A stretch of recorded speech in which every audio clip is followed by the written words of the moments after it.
le 5 janvier 1942, tandis que les cris de triomphe résonnaient dans les rues de Tokyo, célébrant les premières victoires de la guerre, l'amiral Isoroku Yamamoto a donné des ordres à l'état combiné de la flotte pour préparer la prochaine phase de l'offensive du Pacifique.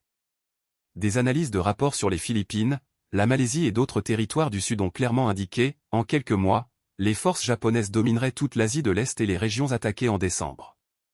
Yamamoto, cependant, n'était pas ivre de succès. Déterminé, il fallait que les plans soient prêts jusqu'au milieu de février.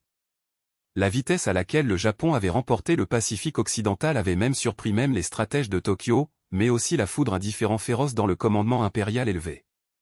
D'une part, les nationalistes les plus radicaux ont fait avancer sans limite, profitant du moment de gloire. De l'autre, Yamamoto qui n'avait jamais caché sa réticence à déclarer la guerre aux États-Unis et à la Grande-Bretagne pour l'avenir. Sa position était si inconfortable que les alliés du personnel étaient craints pour sa vie. S'il restait à Tokyo, il était en danger d'être assassiné par son opposition publique à une guerre sans frein. Même à bord du navire Ensign Yamato, ses critiques étaient toujours ouvertes. Son chef d'état-major, l'amiral Mato Mugaki, a noté dans le journal la nécessité d'une vision de l'État vraiment stratégique, des mots que Yamamoto a répétés comme avertissement. Le Japon ne pouvait pas surmonter une guerre prolongée contre les puissances occidentales. Sa méfiance n'était pas infondée. 3 mois avant Pearl Harbor, lors d'une réunion au Chiba Imperial Naval Club, Yamamoto avait averti un vieil ami, Ryuichi Sasakawa, le chef de l'ultranationaliste Kokuzukai, la guerre était inévitable, mais le début serait une période de domination absolue, alors qu'une octopus étendait ses tentacles. Et c'était ainsi. En seulement un mois, les forces japonaises se sont déjà répandues massivement. Mais Yamamoto savait que l'euphorie ne durerait pas. Son plan était d'agir au moment exact où Singapour est tombé, un coup qui secouerait les Britanniques en Inde et les forcerait à négocier. Une connaissance approfondie des Alliés, il avait participé aux conférences navales de Londres en 1930 et 1934 et était une marine attachée à Washington entre 1926 et 1928, il a compris qu'après une victoire initiale retentissante, le Japon aurait 1 an et demi pour consolider la paix avantageuse. Nous avons besoin d'un accord avant que cette date limite ne s'épuise, avait insisté Sasakawa, demandant à son ami d'influencer les bons leaders au pouvoir. Le 5 janvier, la victoire semblait à portée de main. La flotte américaine de Pearl Harbor avait été neutralisée le 7 décembre, les arrestations britanniques Repulse et Prince of Wales sont coulées de la Malaisie, Manille et la base navale de Cavite aux Philippines étaient en puissance japonaise, Hong Kong s'était rendu, et de nouvelles opérations d'atterrissage ont été préparées aux Indes orientales néerlandaises, Rabaul, Nova-Irland, Amba et les îles Salomon. Cependant, l'attaque de Pearl Harbor n'était pas aussi décisive que Yamamoto l'attendait, le porte-avions américain, absent de Porto ce jour-là, a suivi une menace constante intacte. Il a fallu un triomphe écrasant, quelque chose qui a forcé les ennemis à négocier. La chute de Singapour, prévue pendant 5 ou 6 mois, arriverait le 15 février, mais il ne pouvait pas attendre autant. Où frapper, alors ? La proposition d'attaquer l'Union soviétique a été véto par l'armée, une grande guerre terrestre à l'échelle était hors de question, les troupes déjà surchargées en Chine et en Asie du Sud-Est. Il restait 3 alternatives. Le favori de Yamamoto était une offensive dans l'océan Indien, envahissant Ceylan, attirant la flotte britannique de l'Extrême-Orient, et l'annihilant, comme il l'avait fait avec les Américains de Pearl Harbor. Avançant ensuite à travers le Moyen-Orient pour rejoindre les Allemands, qui ont marché vers les champs de pétrole du Caucase. Ainsi, le Japon garantirait l'approvisionnement en pétrole que j'en avais besoin. Mais l'armée a rejeté l'idée. Il reste 2 options. Le premier, défendu par le personnel naval de Tokyo, destiné à l'Australie, prendre les îles Salomon, puis la Nouvelle-Guinée, la Nouvelle-Calédonie, les Fidji et les Samoa, isolant les Américains d'une base stratégique. Certains ont même esquissé des plans d'occupation pour l'Australie et la Nouvelle-Zélande.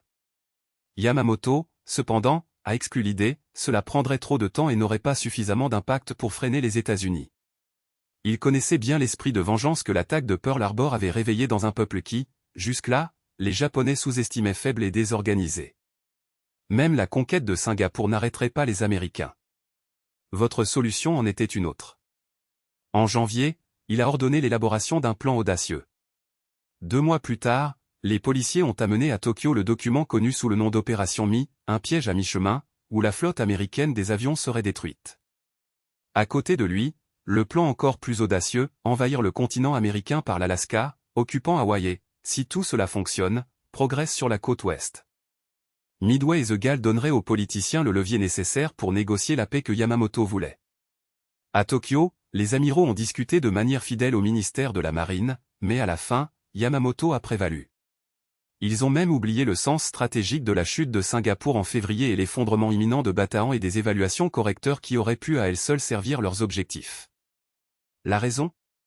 L'attaque surprise du lieutenant-colonel Jimmy Doltley en avril, lorsque bomber BE-25 a survolé Tokyo. Cette incursion a prouvé que les Américains étaient loin de se rendre. En juin, après la catastrophe japonaise à mi-chemin, il n'y avait pas de temps pour les regrets. L'armée n'a même pas dimensionné l'étendue de la défaite, la perte de 4 grands porte-avions scellerait le sort de la guerre. Le rêve de la paix négociée de Yamamoto s'estompa à l'horizon. Alors que la défaite à Midway s'est soigneusement noyée dans les cercles les plus élevés de la marine impériale, Yamamoto revenait au Japon, inconscient de la catastrophe que sa stratégie avait déclenchée. À Tokyo, le personnel naval, sans perdre de temps, a déjà redirigé sa force vers le sud, tissant un piège mortel en Australie. La chute de Rabaul en janvier n'avait été que le premier mouvement. Depuis lors, les avions japonais ont survolé les îles et la Nouvelle-Guinée en tant que vautours, bombardant, reconnaissant et préparant le terrain pour le coup final. Les Australiens, avec leur nerf cutané, ont averti MacArthur dès son arrivée en mars, si la Nouvelle-Guinée tombait, le nord de l'Australie serait à la merci de l'ennemi. Et les signes étaient clairs, en février, Darwin a brûlé sous les bombes japonaises, en mars, Salamoa a été envahi, en mai, alors que Midway était encore une blessure ouverte, une force d'occupation a avancé à Port Moresby, a repoussé par la résistance féroce des Américains et des Australiens dans la bataille de la mer de Coral. Les Japonais n'ont pas abandonné. Tulagi, au nord de Guadalcanal, a été pris et une base d'hydroavions est apparue là-bas comme un avertissement sinistre. La bataille de la mer Coral s'est avérée une chose, le Pacifique Sud n'était pas un théâtre secondaire. Washington et Canberra se sont réveillés pour la menace. MacArthur, avec sa vive vision stratégique, n'avait aucun doute, il était nécessaire d'attaquer avant que l'ennemi ne consolide sa position. Il a demandé à Marshall 2 porte-avions et 1 millier d'avions, mais la réponse était un seau d'eau froide. L'amiral King, chef des opérations navales, était catégorique, fin juin, la marine américaine n'aurait que 2 porte-avions opérationnels dans le Pacifique, tandis que les Japonais, à la veille de Midway, en avaient 10. Nimitz, à son tour, avait déjà prévu le mouvement japonais qui deviendrait la bataille décisive. Mais le temps ne s'attendait pas. Alors que Midway brûlait encore dans des disques secrets, l'Empire a progressé en Nouvelle-Guinée et Salomon. Général Ory. Il a atterri ses troupes à Salamoa, les marines ont occupé Lae et ont élevé une base aérienne. Le personnel impérial, indépendant de Yamamoto, avait déjà fixé la prochaine étape, Port Moresby reprendrait en juillet, cette fois avec le soutien de la flotte combinée de l'amiral, ce qui était censé, reviendrait victorieux de Midway. Même après la catastrophe, lorsque la défaite a été constituée de victoires pour les troupes sur le terrain, personne à Tokyo ne s'est retiré. Les plans se sont déroulés, aveuglés par l'arrogance. Les Australiens, cependant, n'étaient pas naïfs. Quelques jours après Midway, MacArthur a déclaré « l'ennemi bougeait ». Avec la victoire japonaise faisant écho dans les communications officielles, le général américain a proposé une contre-attaque audacieuse, Strike New Britain and New Ireland, puis bump contre Rabaul, le quartier général japonais de la région. Avec 2 porte-avions, 1 millier d'avions et une division amphibie, il repousserait les envahisseurs vers Truk.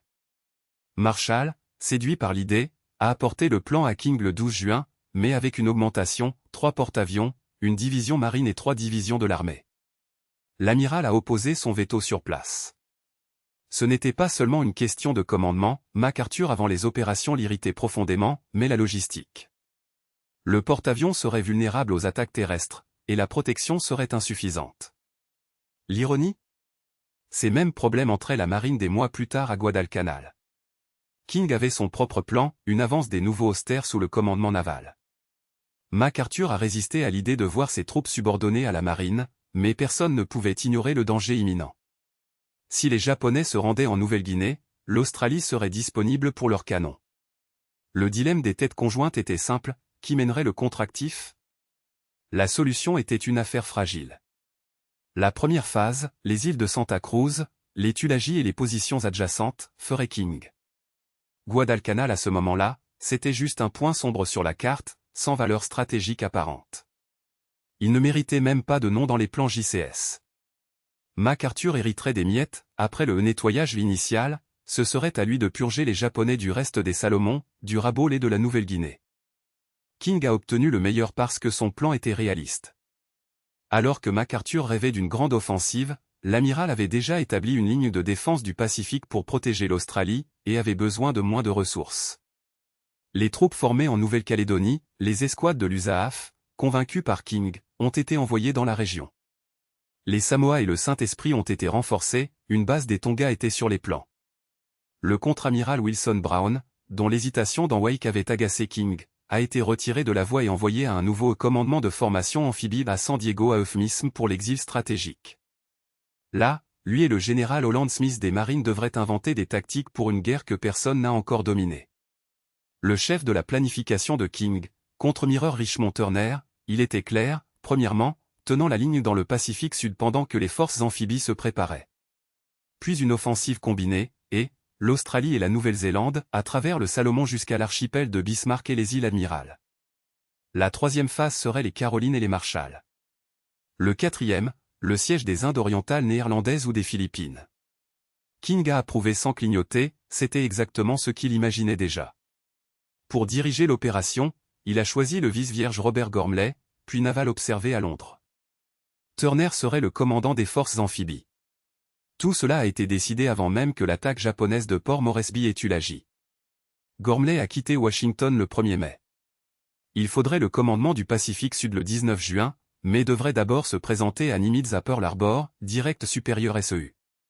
Au moment où l'offensive japonaise est déjà arrivée. Le 22 mai, un avion de reconnaissance américain a attrapé un appareil japonais survint Guadalcanal. Prendre des photos. Le renseignement militaire n'avait aucun doute, il prévoyait de construire un aéroport là-bas. Le 25 juin, de nouveaux rapports ont confirmé, l'herbe de la plaine centrale de l'île avait été brûlée, les stands sont apparus sur place, un quai a été érigé à Linga. 6 jours plus tard, un observateur côtier australien à Guadalcanal a envoyé le message qui changerait tout, la construction de la piste était sur le point de commencer. L'arrivée des ingénieurs japonais était suffisante. Ce ne sont pas seulement des unités de construction génériques qui sont allées à Guadalcanal, les rapports de renseignement ont même révélé leur nom, les 11e et 13e forces pionnières, équivalentes aux bataillons américains de la construction navale, CBS. Cette information cruciale ne provient pas de la spéculation, mais d'une interception radio déchirée par les experts du Pacific Fleet Radio Intelligence Group à Pearl Harbor. Ils avaient des parties cassées du code naval japonais, et le message était clair, les forces pionnières atteindraient leur destination le 4 juillet. L'amiral Richmond Turner, qui se produisait à Pearl Harbor ce jour-là en route vers le Pacifique Sud, n'avait pas besoin de plus d'indices. Lorsque Nimitz lui a remis le rapport, la dernière pièce du puzzle s'adaptait. Il n'y avait aucun doute, la cible était les îles Salomon. En moins de 2 semaines, Turner était déjà à Wellington à bord de son commandement de commandement, l'USS MC Coley, une ancienne ligne transatlantique, renommée War. Votre mission ? Former une force amphibie à partir de zéro en seulement un mois tout en changeant de navire et d'hommes dans un rythme hallucinant. Alors que Turner se préparait à l'impossible, l'amiral Robert Gormley, commandant des forces alliées du Pacifique Sud, s'est rendu à Melbourne pour rencontrer MacArthur. Et ce qu'il a trouvé était un cœur de scepticisme. Gormley avait déjà quitté la Nouvelle-Zélande a convaincu que l'opération était une catastrophe annoncée, un assaut amphibie impromptu, avec des troupes sans formation appropriée et sans couverture aérienne garantie. MacArthur, qui avait ses propres raisons de soupçonner le plan, a pleinement accepté. Après tout, le 18 juillet, avec des atterrissages prévus pendant 3 semaines, la réalité était brutale, il n'y avait pas assez d'avions pour protéger les plages. Les deux ont envoyé une expédition urgente à Washington, recommandant le report. Mais l'amiral Ernest King, chef des opérations navales, n'était pas disposé à reculer. Il avait déjà averti Gormley, « Je vous donne une mission difficile, et je ne pourrai pas donner les bons outils avant l'automne. » La réponse était sèche, l'invasion suivrait comme prévu. Gormley avait quitté Washington convaincu que les États-Unis n'étaient pas prêts pour une offensive dans le Pacifique Sud. Son inquiétude n'a augmenté que lorsqu'il a essayé, et n'a pas réussi à obtenir des unités de construction, CBS, et d'autres renforts à envoyer immédiatement en Nouvelle-Zélande. Dès le début, le plan Guadalcanal a été marqué par des échecs de renseignement chroniques. Toutes les commandes impliquées savaient que quelque chose de grand arrivait, surtout après le 10 juillet, lorsque Nimitz a envoyé à Gormley les ordres opérationnels. La menace était claire, la principale base aérienne japonaise de Rabaul a permis à ses bombardiers de se développer à Guadalcanal, a reconstitué, puis a attaqué l'Australie avec une force mortelle. Et pourtant, le 10 juillet, le rapport de renseignement qui est arrivé à King n'a fait qu'une mention occasionnelle de la construction d'un aéroport Guadalcanal. Quelques jours plus tard, un nouveau rapport a localisé la piste du mauvais côté de l'île. Fin juillet, les Japonais avaient déjà terminé l'aéroport. Pendant ce temps, au siège combiné de la flotte au Japon, l'amiral Isoroku Yamamoto a ordonné que la première mission de renforcement parte de Rabaul le 14 août. En tant que commandant général de l'opération, Gormley a désespéré pour plus de bases avancées de ressources, plus d'avions, n'importe quoi. Mais avec chaque porte qui a frappé, elle s'est heurtée à la dure vérité des paroles du roi. Et, donnez-vous les bons outils. Les fournitures pour l'invasion, par exemple, ont été mélangées dans le transport à Auckland, bien qu'il y ait eu suffisamment de quais pour les organiser par ordre d'utilisation. Au lieu de cela, les navires sont allés à Nouméa, où il n'y avait pas d'infrastructure pour les réorganiser. King connaissait les risques, mais il n'y avait pas de temps pour hésiter.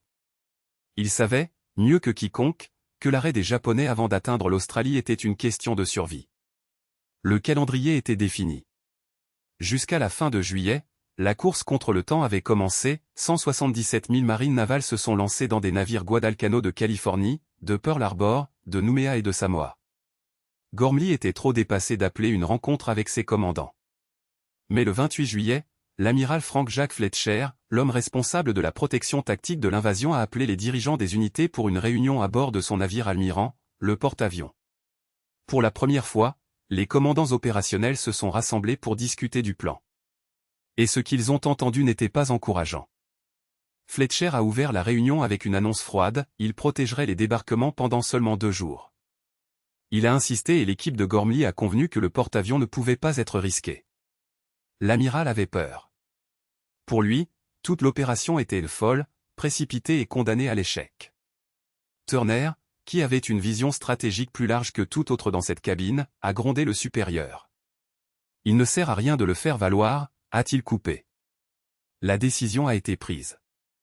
Notre travail consiste à faire les commandes, cela coûte ce qu'il coûte. Fletcher devrait le savoir mieux que quiconque. Après la bataille de la mer Coral, King avait été si insatisfait de sa réticence à combattre qu'il avait ordonné à Nimitz d'évaluer l'esprit de lutte de l'amiral.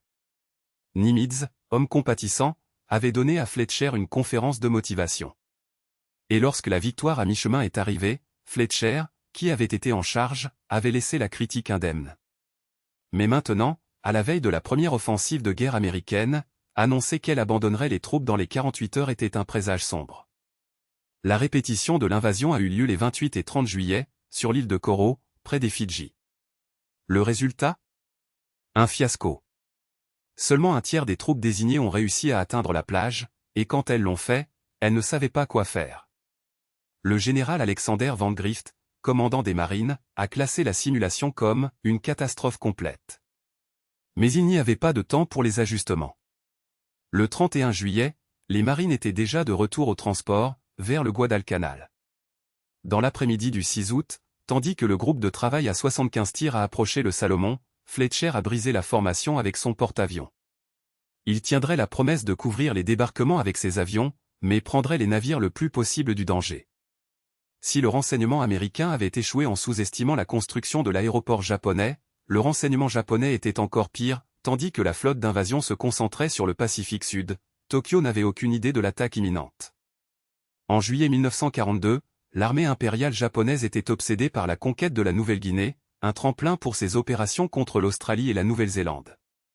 La force de la mer du Sud, sous le commandement du général Tomitaro Orii, a atterri 2000 soldats près de Buna. Après avoir pris la région, le plan était simple, construire. La construction de voies d'atterrissage en prélude à un nouvel assaut sur Port Moresby. Pendant ce temps, en juillet, la puissance aérienne japonaise s'est concentrée sans relâche sur la ville. Les bombardiers et les combattants ont balayé la jetée et les aérodromes presque quotidiennement, comme si le ciel appartenait exclusivement à Tokyo. Les forces aériennes japonaises ont été mobilisées pour soutenir la tête de la plage à Buna, et au début d'août, son attention a été concentrée sur la nouvelle avance. Mais les Alliés ne resteraient pas passifs, la nouvelle force aérienne américaine nouvellement formée a respecté. Il a abandonné les attaques contre les bases japonaises de l'AE, tandis que les préparatifs de l'opération qui changerait le cours de la guerre ont suivi dans la confidentialité absolue. Pendant ce temps, des milliers de kilomètres, dans les eaux tranquilles de Hashirajima, l'amiral Isoroku Yamamoto a regardé l'horizon à bord de son navire bordel, Yamato. Avec l'arrogance de ceux qui n'avaient pas encore connu la défaite, Pearl Harbor Architect a planifié les prochaines opérations aériennes sur l'Australie, convaincu que le prochain mouvement serait dicté par Tokyo. Mais le destin avait d'autres plans. Le 3 août, les groupes aériens navals par l'AE ont été soudainement redistribués à Rabaul, se préparant à ce qui serait, selon les mots des stratèges japonais, une autre victoire de routine, cette fois à propos du Guadalcanal. La semaine suivante serait décisive. Le Pacifique Sud, cependant, a conspiré en faveur des Alliés. Des nuages épais couvraient les cieux, et les quelques avions de reconnaissance japonais qui osent décoller sont revenus sans voir que le vide. Aucun d'eux n'a détecté l'armada américaine qui, silencieuse et mortelle, s'est avancée vers Guadalcanal. Lorsque les pilotes japonais de Rabaul sont tombés sur des planches américaines à la périphérie de Buna, la surprise a été totale. Après tout, Tokyo les avait convaincus que le porte-avions ennemi avait été coulé à mi-chemin. Dans leur naïveté, ces avions attribués aux forces australiennes qui auraient traversé la théorie des montagnes d'Owen Stanley, une théorie aussi absurde que l'idée que les Alliés seraient en mesure de lancer une invasion d'amphibiens réussie. Mais l'histoire était sur le point de prouver que l'arrogance est le prélude à l'automne. Alors que le High Imperial commande et ses troupes sur le terrain ont célébré 8 mois de victoires ininterrompues, la possibilité d'un atterrissage allié a été jetée comme un délire. Même des généraux comme MacArthur et des amiraux comme Gorley, qui savaient que les limites logistiques d'une telle opération, auraient convenu, un assaut amphibien que le Guadalcanal abordait l'impossible. Et c'est exactement cette conviction qui a scellé le sort des Japonais. Lorsque l'American Expeditionary Force, composée de 75 navires, a avancé sous un ciel nuageux les 4 et 5 août, l'élément surprise était déjà garanti. Le 6, une pluie intermittente couvrait ses progrès, comme si la nature elle-même avait conspiré en faveur des envahisseurs. Mais l'aube du 7 août révélerait tout. À 5h30, la flotte est allée en alerte. Une demi-heure plus tard, Wasp, Saratoga et Enterprise Aircraft Crochant ont lancé leur première vague d'attaque. Les cibles étaient précises, Guadalcanal, Tulagi, Gavutu et Tanambogo, où les Japonais avaient établi une base d'hydroavions reliée par un passage étroit. Le mauvais temps de la veille avait gardé l'avion ennemi par terre, et l'amiral Fletcher n'avait enregistré un contact non identifié que dans ses rapports. S'il s'agissait de Japonais ou d'un avion MacArthur, personne ne le savait. Cela n'avait même pas d'importance. Jusqu'à 6h12, lorsque le quartier des communications de Tanambogo a transmis un message désespéré, bombardement lourd en cours. L'alerte a fait écho pour les 4e, 6e et 8e flottes, atteignant Yamamoto et le personnel impérial. Mais il était trop tard. Les combattants et bombardiers américains ont décollé sous la lumière argentée d'un quart de lune, disparaissant entre les nuages clairsemés.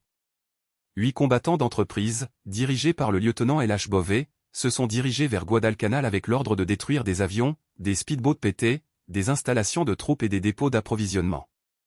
Ils n'ont trouvé aucune résistance à l'air. Pas de navire. Les tanks de l'aérodrome de Linga Point ont été cotés en machine, tandis que 8 autres combattants du même porte-avions ont maintenu une patrouille aérienne de combat sur le transport de troupes de 6h du matin à 8h du matin lorsqu'ils ont été remplacés. Les bombardiers, à leur tour, ont commencé à punir la zone de Tulagi et de Linga Point. Le ciel appartenait exclusivement aux Américains. Année.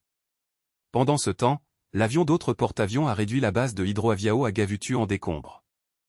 La surprise était absolue. Les avions japonais, ancrés dans l'eau sous forme de canards assis, ont été détruits en séquence, 9 Hydroaviao de type 0, un Kawanishi H6K à 4 moteurs et 8 avions qui ont servi à la fois pour la recherche et le bombardement. Les quelques pilotes qui ont tenté de décoller ont été abattus avant de gagner de l'altitude. Rien n'a survécu à Gavutu. D'autres cibles ont été touchées par une précision chirurgicale, les concentrations de troupes à Tulagi, des positions côtières qui, en quelques heures, deviendraient les étapes de l'un des atterrissages les plus audacieux de l'histoire. Avant l'aube, les marines sur le pont du transport étaient déjà repéré les montagnes échappées de leur objectif. L'équipe a glissé le long de l'étroit entre Guadalcanal et les îles de Floride, entrant dans le canal Silark. Lorsque la lumière de l'aube a éclaté, les canons des navires d'escorte rugissent. Des flashs ont illuminé la flotte, mais il n'y avait presque pas de réponse. Le bombardement des croiseurs et des freemakers a brûlé la côte, un gisement d'huile a explosé, jetant des flammes dans le ciel comme un présage de destruction. Après 2 heures de bombardement naval et aérien, les navires d'atterrissage ont commencé à se rendre sur la côte nord, à l'est de Linga Point. Les marines, Tense, n'avait aucune expérience pratique dans une assaut de cette taille, il s'agissait de la première invasion des amphibiens américains depuis la guerre hispanique-américaine. À 9 heures, les premières troupes ont marché sur Guadalcanal. Et ils n'ont trouvé aucune résistance. Les Japonais avaient fui vers les collines, laissant derrière eux un scénario surréaliste, une caserne de bois intacte, jamais occupée, une tente avec des tables pleines de plats de viande, de riz et de prunes cuites, les bols de riz en deux, hachis jetés au sol ou sur des tapis de paille. Les tentes elles-mêmes ont révélé la panique, déchirées par des éclats d'obus, certains réduits au chiffon par le feu des navires. C'était la preuve irréfutable que l'élément surprise avait été total. Mais quiconque pensait que la victoire serait facile était erroné. À Guadalcanal, les Japonais, construisant principalement des troupes, et non des combattants, n'avaient pas encore creusé de tranchées ni de fortifications permanentes. Mais à Tulagi, l'histoire était différente. Là, le 1er bataillon raider du lieutenant-colonel Merritt Edson et du 2e bataillon marin ont rencontré une résistance féroce. Environ 250 soldats du détachement de la base aérienne de Yokohama, commandé par le capitaine Shigeru Miyazaki, attendaient avec détermination. Ces hommes n'étaient pas des travailleurs, ils étaient des vétérans endurcis, prêts à se battre à mort. Et le raider d'Edson était précisément le type de troupe dont le Pacifique avait besoin. Des bénévoles ont choisi parmi les meilleurs d'une force déjà connue pour leur efficacité brutale, ils incarnaient le concept de commandement d'élite, une idée née de la recommandation du lieutenant-colonel Evans Carlson, qui a vu dans la création d'unités spéciales la clé de la transformation du jeu contre un ennemi implacable.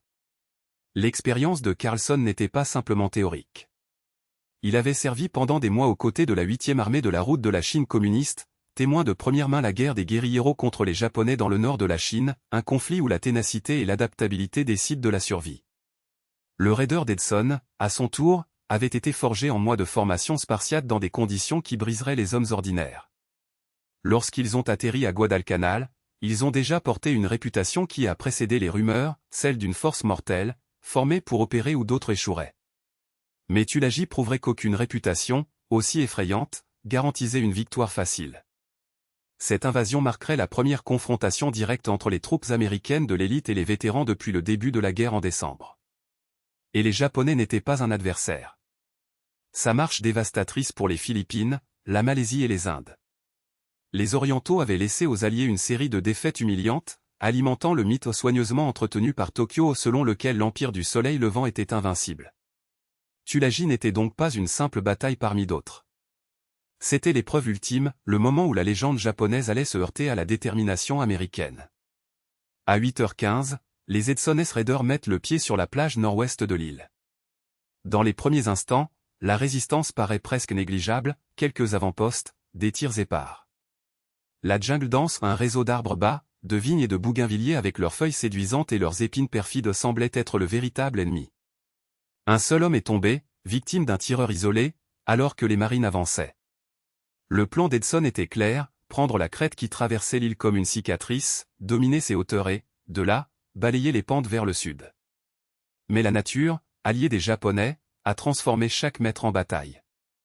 3 heures pour avancer d'un peu plus d'1,5 km, coupant la végétation à coups de machette et de baïonnette, tandis que le soleil brûlant et l'humidité suffocante épuisent leurs forces. Lorsqu'ils sortirent enfin de la jungle, ils se retrouvèrent en enfer. Les défenses japonaises avaient été taillées dans la géographie même de l'île, casemates en pierre, ni de mitrailleuses positionnées pour créer des champs de tir croisés, tous conçus pour maintenir l'ennemi en contrebas à la merci des balles. Mais les marines n'étaient pas des proies faciles. Apprenant sur place, ils gravirent les pentes abruptes en rampant, jetant des charges de dynamite et des grenades dans les ouvertures des tranchées. Chaque explosion était suivie d'un silence tendu, jusqu'à ce qu'un survivant japonais, blessé mais toujours mortel, tire sur quiconque osait s'approcher. Dans un trou, 17 corps ont été dénombrés après une série de détonations. Un marine, voyant une radio intacte, a pris le risque d'entrer. 2 Japonais, encore en vie, l'ont abattu avant d'être éliminés. Le prix de la victoire se mesurait en sang. Tandis qu'une section de marine combattait au corps à corps au centre de l'île, le reste des forces d'Edson avançait le long de la crête, sous un feu constant. Une entreprise a perdu 15% de ses effectifs dès le premier après-midi. Mais la résistance frontale ne représentait que la moitié du problème. Les tireurs d'élite japonais semblaient surgir de nulle part, dans les arbres, sur les toits, derrière les rochers. Votre tactique préférée? Laissez passer l'avant-garde, puis ouvrez le feu par derrière, semant le chaos. Ils mouraient presque toujours au cours du processus, mais pas avant de tuer des Américains. Et il y avait un autre détail cruel, les balles japonaises de calibre .25 ne tuaient pas aussi souvent qu'elles blessaient. Un calcul froid, car chaque homme tué nécessitait plus de ressources pour être évacué, affaiblissant encore davantage les lignes. L'avancée se poursuivit jusqu'à ce que la crête se déverse dans un ravin à 3 côtés, dont le fond était un ancien terrain de cricket britannique, aujourd'hui transformé en forteresse. Les Japonais avaient creusé des positions dans les parois du canyon, créant les mêmes champs de tir mortels qui allaient devenir leur signature au cours des mois suivants. Lorsque les marines avancèrent, ils furent accueillis par un rideau de balles. Edson a ordonné l'arrêt. La nuit tombait et pénétrer aveuglément dans un territoire miné était un suicide. Mais les Japonais n'attendirent pas le jour pour attaquer. À 22h30, alors que le périmètre américain semble endormi, ils lancent une contre-attaque désespérée, le genre d'assaut qui deviendra bientôt synonyme de leur code de guerre. Ils ont brisé la frontière entre deux entreprises et encerclé l'une d'entre elles. S'ensuivent des combats acharnés, les marines combattent dans leurs tranchées, dans la brousse, avec des fusils, des mitrailleuses, des grenades et des couteaux. Les Japonais avancèrent le long de la crête, arrivant à seulement 50 mètres du poste de commandement d'Edson. Ce n'est qu'après un combat au corps à corps, où chaque centimètre a été combattu bec et ongle, que les Américains ont pu les repousser. Mais le coup fut élevé, une compagnie perdit la moitié de ses sergents. Une seule nuit. Le 8 août, des renforts ont atterri à Tulagi, élevant le contingent allié à 7500 hommes. Le raider d'Edson et le 5e bataillon du 2e régiment des marines ont repris l'avance, maintenant vers l'extrémité sud-est de l'île. Un par un, les nids de mitrailleuses ont été neutralisés. Depuis une grotte, ils ont retiré 35 corps japonais, certains déjà en décomposition, d'autres massacrés dans les derniers instants de résistance. La leçon était claire, les Japonais ont défendu leur position au dernier homme à moins qu'ils ne reçoivent l'ordre express de se retirer. La discipline de l'armée impériale n'était pas une légende, c'était une machine de guerre bâtard. Et puis les marines connaissaient un esprit de combat qui remet en question toute la logique occidentale. Dans un trou, 3 officiers japonais, entourés et morts ont partagé un seul pistolet chargé. Lorsque les Américains se préparaient pour le vol final, 3 coups ont fait écho. En entrant, ils ont trouvé les 3 corps et le pistolet vide, l'un avait exécuté les 2 autres avant de retourner sur le pistolet contre lui-même.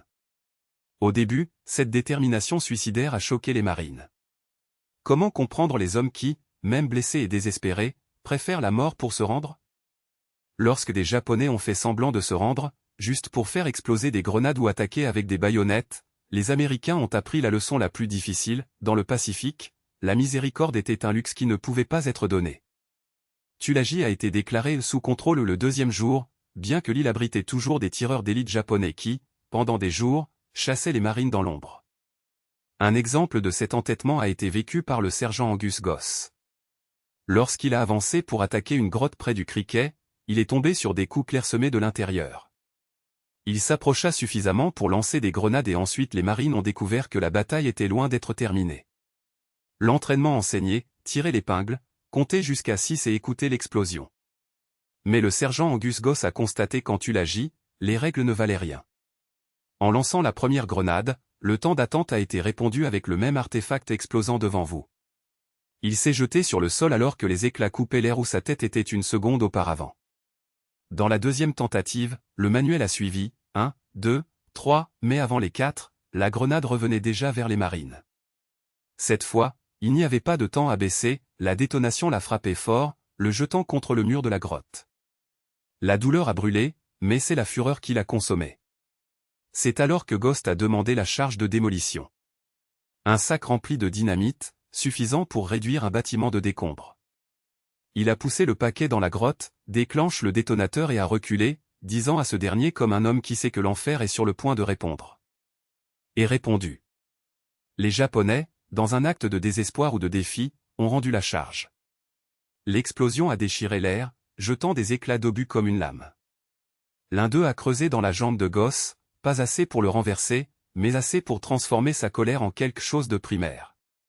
Avec la mitrailleuse serrée contre son épaule, il a éclaté dans la grotte, crachant l'avance. 4 corps sont tombés sous leurs balles.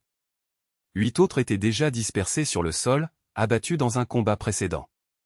La résistance là-bas était terminée, mais à Gavutu et Tanambogo, le cauchemar ne fait que commencer. Si Tulagi était un avertissement, ces îles ont été la confirmation que les Japonais n'ont pas abandonné sans traîner une trace de sang. Les atterrissages ont commencé à l'aube, avec une confiance qui abordait la négligence, peu d'hommes, peu de résistance attendue. Après tout, il n'y avait que 2 petites îles, une base d'hydroavions déjà réduite en décombres par bombardement. Mais les Japonais, même stupéfaits, avaient été enracinés sur les pistes. La première vague de marine n'a trouvé que des coups clairsemés assez pour leur faire croire que le pire s'était passé. La deuxième vague F. OI reçue par un rideau de feu venant de 500 mètres au-delà de la plage. Le troisième n'a même pas touché le sable avant d'être décimé. Les chars qui débarquaient devenaient des cibles mouvantes, les Japonais apparaissaient comme des ombres, enfonçant des pieds de biche dans les chenilles, lançant des cocktails Molotov improvisés avec des chiffons imbibés d'essence. Un commandant de char désespéré a ouvert la trappe et a mitraillé 23 ennemis avant que l'un d'eux ne grimpe sur le véhicule blindé et ne le transperce avec une baïonnette. Un autre a jeté un chiffon enflammé à travers le compartiment, transformant la machine en piège à incendie. Jusqu'à midi le premier jour, une vérité prévalait, sans renfort, Gavutu et Tanambogo deviendraient des tombeaux collectifs. Une unité débarquée en Floride où il n'y avait pas un seul Japonais fut redirigée en toute hâte. Mais l'enfer ne les a pas attendus. Au crépuscule, les navires de guerre ont ouvert le feu lors d'un bombardement préparatoire de 5 minutes. Le dernier projectile a cependant touché un dépôt de carburant sur la plage, illuminant la côte comme s'il était midi. Se découpant sur la mer, les marines sont devenues des cibles parfaites. Les mitrailleuses japonaises, cachées sur les pentes, fauchèrent la première vague. Le barreur du 3e bateau a été touché au gouvernail, le navire est devenu incontrôlable et est retourné au large. Les bateaux suivants ont interprété ce mouvement comme un signe de retrait. Seuls 2 groupes ont réussi à atteindre la plage mais ils y sont restés, coincés sous la jetée en béton, pendant que les Japonais ajustaient leurs tirs le long des traces lumineuses des traceurs. Le capitaine Crane, chef de l'unité, a vu son bateau s'éloigner sans lui. Avec 5 hommes, il rampa à travers la végétation, attendant que l'obscurité engloutisse le chaos. Ils n'ont pu regagner la plage que lorsque les Japonais se sont retirés vers leur position dans les collines. Mais la nuit recèle encore d'autres horreurs. Le 8, à 4 heures du matin, des renforts arrivent enfin pour garantir le contrôle de la côte qui reliait Gavutu à Tanambogo. Au lever du soleil, sur les 500 Japonais défendant ces îles, aucun ne restait debout. Alors que les marines se battent encore pour le dernier pouce de terre de Tulagi, une radio diffuse les premiers mots de l'attaque américaine sur Rabaul. La nouvelle est arrivée à la base aérienne comme un sauvetage, les pilotes, sur le point de décoller pour une nouvelle journée de harcèlement des troupes australiennes en Nouvelle-Guinée, ont reçu l'ordre de tout annuler. Tous les avions disponibles doivent partir maintenant pour écraser l'invasion avant qu'il ne soit trop tard. Mais avant que les moteurs ne rugissent, la confirmation arriva, Tulagi était tombé. La flotte d'hydravions, détruite. Le silence radio ne pouvait signifier qu'une chose, la base était aux mains des Américains. À 8h30, 27 bombardiers bimoteurs Betty décollent de Rabaul. Ils transportaient des bombes, pas des torpilles, le plan initial était de punir les Australiens, pas une force amphibie. 180 chasseurs zéro les ont escortés, grimpant à 13 000 pieds avant de tourner vers le sud, en suivant la côte de Bougainville. C'est alors que 4 Wildcats de l'Enterprise les repèrent, peu après midi.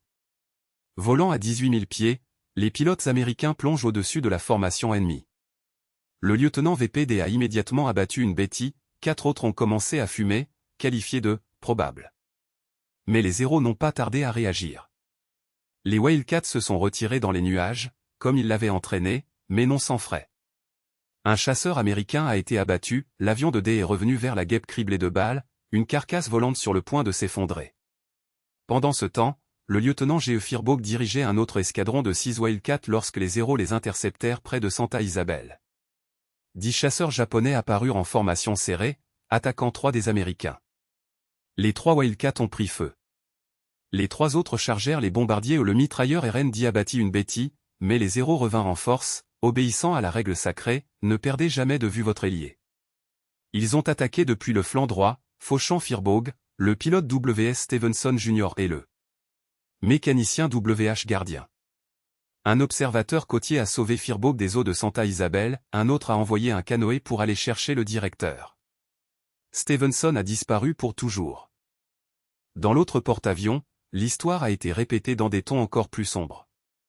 Les bombardiers lents et vulnérables sont devenus des proies faciles. 6 combattants de Squad 323 ont repéré la formation ennemie du Long Point et ont abattu 4 bêtis en un seul engagement. Le mécanicien de Runan à lui seul a renversé 2 d'entre eux avec une précision chirurgicale. Mais le vrai test viendrait plus tard. À 9 h le 7 août, alors que le soleil brûlait déjà le cœur des palmiers Guadalcanal, les yeux attentifs des observateurs de la côte, ces héros anonymes répartis à travers les îles, ont capturé le premier signe de tempête. Paul-Édouard Masson, un planificateur de Copram en temps de paix, maintenant mis à Malabile, sur Buin, a transmis le message qui gèlerait le sang de tout commandant, 24 bombardiers japonais sur le chemin de Guadalcanal. Ils étaient encore à 400 miles de là, 2 h et 40 minutes de vol, mais chaque seconde l'a dit. Les nouvelles ont été incendiées pour les canaux de communication, par Pearl Harbor à la flotte d'invasion. Assez de temps pour se préparer. Assez de temps pour transpirer. Borde le cruiser australien HMAS Canberra, la réaction a été aussi sèche que efficace. Lorsque l'annonce a fait écho par des orateurs, attaque de 24 bombardiers étrangers avant pour midi, le compagnon de Bozeman a terminé avec une touche d'ironie sombre, tout l'équipage déjeunera à 11 h. Personne n'a ri. Tout le monde savait, l'ennemi a rempli des temps avec la précision d'une horloge suisse. Et ponctuellement, à midi, ils sont arrivés. Les combattants américains, grimpant jusqu'à 20 000 pieds, ont repéré la formation ennemie s'approchant de la côte nord de Guadalcanal. En bas, la flotte d'invasion brillait sous le soleil, une invitation tentante. Mais cette fois, les bêtis ne trouveraient pas de réception passive. Les Wildcats du porte-avions et les canons anti-aériens du navire étaient prêts. Pour la première fois dans le Pacifique Sud, les Japonais ont ressenti le goût amer de la contrevue.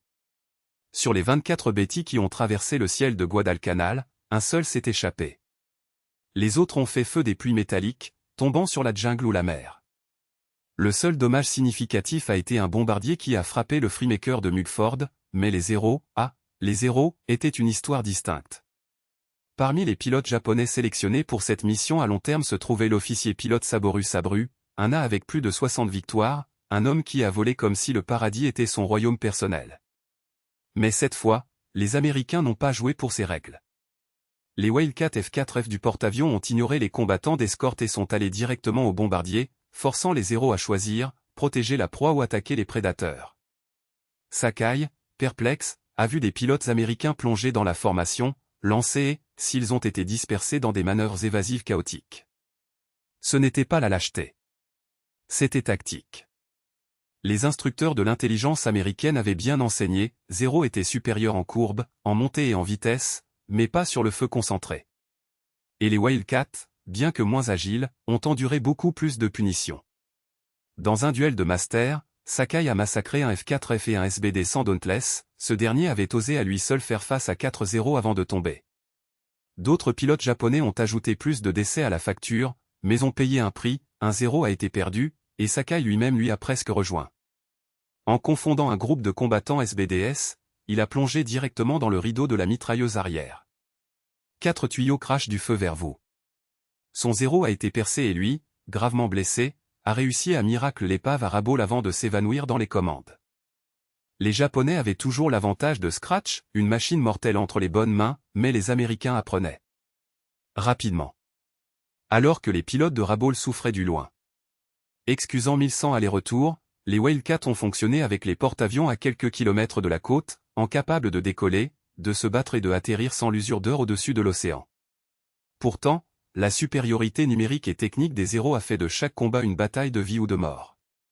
Le commandant du groupe aérien d'entreprise n'avait aucun doute lors de l'analyse de l'ennemi, 0 avait 2 faiblesses mortelles.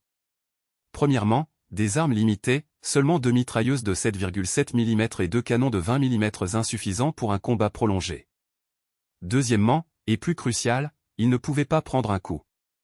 Alors qu'un Wildcat pourrait revenir en arrière de trop, un 0 s'est effondré au premier impact sérieux.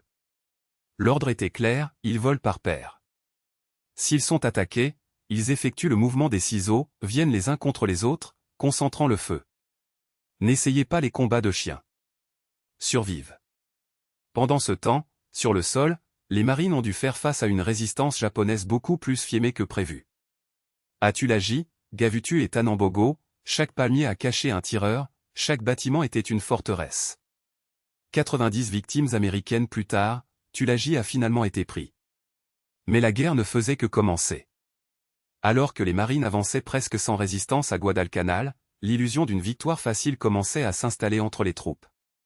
À la fin de la deuxième journée, la garnison japonaise de 250 hommes à Tanambogo avait été anéantie, 200 tués au combat, 3 se sont rendus et le reste submergeant désespérément sur l'île de Floride pour continuer le combat à Gavutu. Les marines ont payé un prix élevé, 250 victimes. Mais le coup pour les Japonais n'était absolument pas un seul soldat de la garnison des 500 hommes n'a survécu. La férocité de ce combat dans Tulagi contraste brutalement avec l'avance presque sans entrave en Guadalcanal. Le matin du 8 août, les marines ont frappé les bords de ce qui serait bientôt baptisé par Henderson Field, un hommage posthume à Lofton Henderson à Midway. Le dédain de l'ennemi commençait déjà à se propager. J'espère que ces Japonais sortiront de la brousse et se battront vraiment, marmonna un marine, assez haut pour que Richard Tragaski, correspondant de l'International News Service, entend. Tout ce qu'ils font, c'est courir vers la jungle. En surface, cela semblait la guerre parfaite, peu de résistance, un terrain sans fin. Mais les officiers n'ont pas été dupés. Ce calme était trop suspect. En mer, la supériorité américaine semblait incontestable. Certains bateaux de patrouille japonais, 1 ou 2 navires de transport et de soutien ont été pris au large des côtes et détruits aux premières heures de l'invasion, réduits à l'épave du génie par bombardement et artillerie. Ce n'est que dans les airs que les Japonais ont fait leur vie. Les premières attaques de bombardement ont été écrasées, mais le prix était élevé, 21 des 99 Admiral Fletcher Aircraft ont été abattus par les Zéros. Ce n'était pas un nombre alarmant pour les normes opérationnelles, mais suffisante pour confirmer les pires craintes de Fletcher. À 18 h le même jour, sans attendre de réponse, il a envoyé une répartition à Gormley demandant la permission de retirer son porte-avions. Et les a retirés avant même de recevoir la permission. Lorsque l'amiral Turner a intercepté le message, il a compris la catastrophe imminente, sans couverture aérienne, ses forces à Guadalcanal seraient exposées. Et le pire était venu. Alors que Fletcher se retirait, les Japonais se déplaçaient en force. Dès que la nouvelle de l'invasion est arrivée à Rabaul, le vice-greffe Gunichi Mikawa a agi sans hésitation. En tant que commandant de la 8e flotte et des forces du Pacifique Sud, il était sous sa responsabilité de l'ensemble de l'opération dans la région. Sa première ordonnance a été de transporter 6 transports avec des renforts et de les envoyer escortés par des destroyers à Guadalcanal, où 2000 soldats japonais se battaient déjà pour tenir l'île. Mais le train est tombé sur le sous-marin américain S-38, opérant en Australie après la chute des Philippines.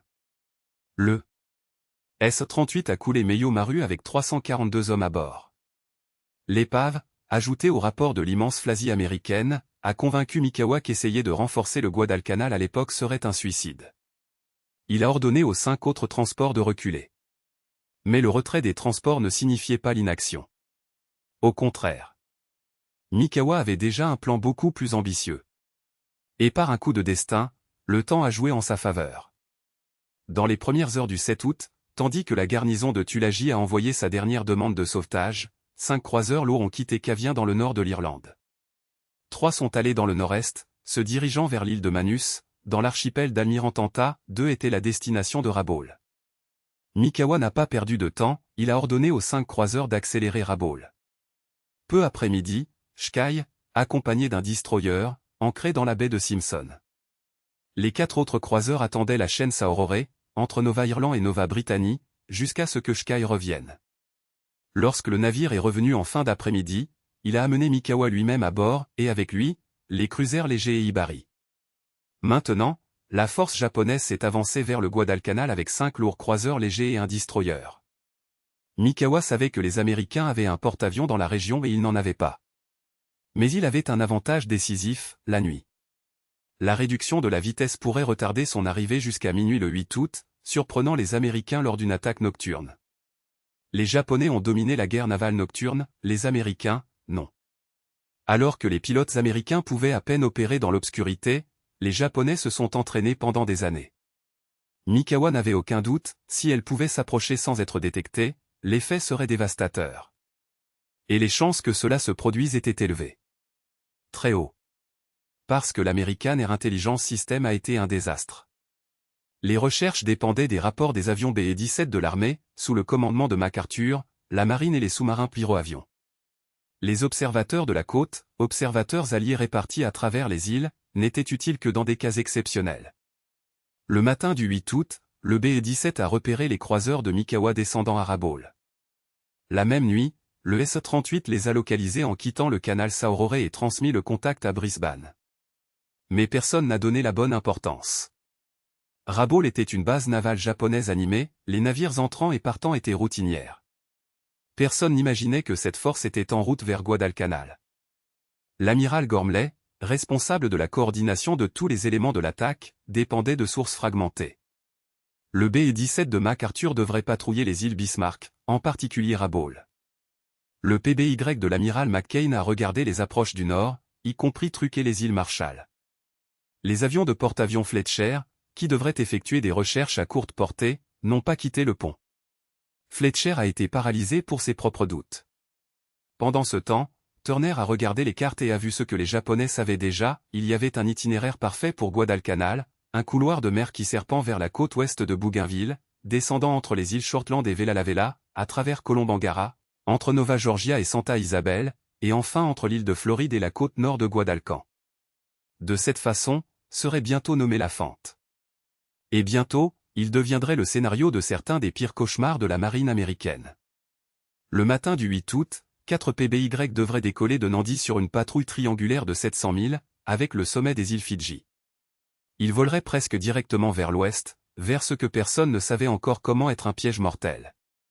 Pendant ce temps, sur les eaux perfides du Pacifique Sud, un plan de recherche mal conçu était sur le point de sceller le sort de centaines d'hommes. 6 hydropatrouilles PBY devraient décoller du Saint-Esprit, traçant des routes méticuleuses sur les îles SA. La Croix, étendant leur modèle de recherche à un point au-delà de Bismarck, mais délibérément loin de l'ouest du groupe de travail japonais qui, à ce moment même, a avancé sournois vers l'enfer. 6 autres PBBI quitteraient Tulagi, se propageant comme un réseau fragile sur la fente, balayant la zone au nord et à l'ouest de ce couloir mortel. 3 bombardiers BE-17, à leur tour, recevraient la mission de patrouiller dans le ciel au nord de Guadalcanal. Cela ressemblait à un plan complet, de sorte que l'amiral Richmond Turner, lors de l'analyse des cartes dans la nuit du 7 août, a fait une découverte à froid, la fente, la voie la plus évidente, la plus logique et la plus prévisible pour une attaque japonaise, était totalement décollée. Immédiatement, Turner a exigé une recherche spéciale dans la région pour le lendemain. L'ordre a été transmis à l'amiral McCain, dont le siège social devrait le transmettre à l'arbre d'hydroavion de Mackinac, ancré à Tulagi. Mais à un moment donné entre le navire de commandement de Turner, MC-15 Post et Mackinac Crew, le message a été perdu, comme un cri étouffant pour le rugissement de l'océan. La demande cruciale s'est évaporée dans l'enchevêtrement bureaucratique de la guerre. Et donc, lorsque le soleil est né le 8 août, les Américains avaient fait l'erreur impardonnable, ils ont quitté la porte arrière Guadalcanal. L'itinéraire que tout stratège japonais choisirait de surprendre la flotte alliée était gratuite, non protégée, accueillante. Et à l'horizon, invisible aux yeux distraits des Américains, une force navale ennemie coupait déjà les eaux sombres, vers ce qui serait le premier coup d'une nuit qui ne serait jamais oublié.